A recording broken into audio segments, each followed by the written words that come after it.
Саламатсыздарбы, менин Facebook колдонуучу досторум. Мен өткөндө сиздер менен Кытайларга байланыштуу пост бөлүшүп кеткем. Азыркы учурда мен дагы ошол темага байланыштуу кеп кылгым келип турат, сиздерге кайрылып айтып.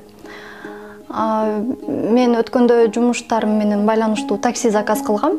Яндекс таксинен заказ кылып таксиге түшкөм. Ошол таксисттин айдоочусу өзбек улутундагы бала экен.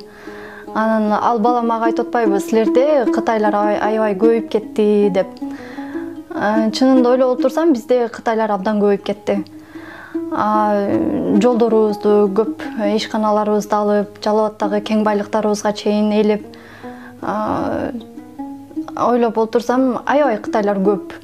Анан мен ал балага айттым, Кытайлар силерде деле Өзбекстанда деле көп эмеспи деп айтсам, ал бала мага айтып атпайбы, биз кыргыздарды киргизбей аткандан кийин анан кытайларды кантип киргизмек элек депчи.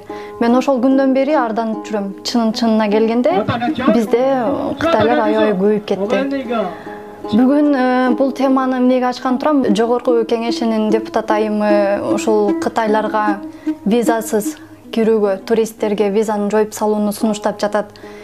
Мен буга түздөн түз каршымын. Бул деген менин жарандык укугум. Мен пикиримди айтууга укугум бар.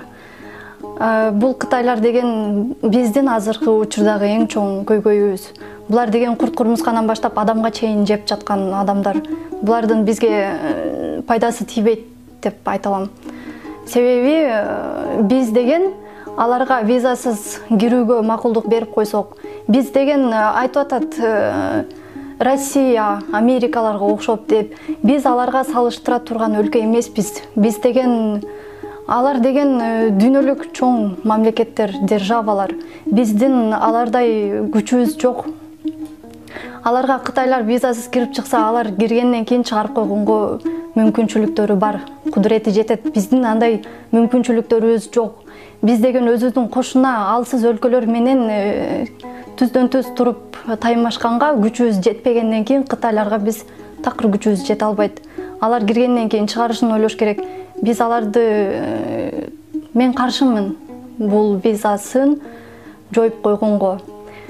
Кимде ким мага менин оюма кошулса, макул болсо, бул видеого класс басып, поделиться этип, бөлүшүп коюңуздар. Комментарийге оюңуздарды жазыңыздар. Бул биздин жарандык укугубуз.